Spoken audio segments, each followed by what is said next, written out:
शारदा शारदाम्बोजवदना वदनाम्बुजे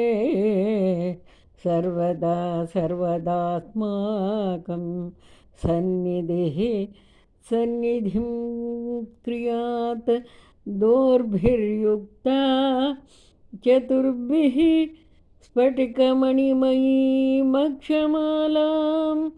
दधाना हस्तेनैकेन पद्मं सितमपि च शुकं पुस्तकं चापरेण भासा कुन्देन्दु शङ्खस्फटिकमणिनिभा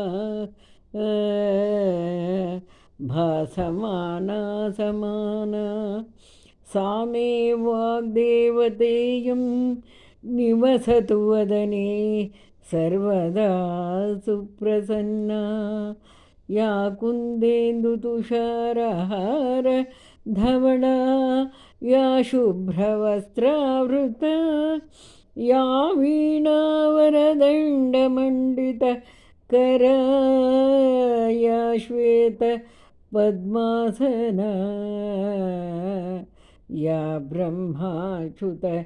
शङ्करप्रभृतिभिः देवैः सदा सा मां पातु सरस्वती भगवती निःशेषजाड्यापः।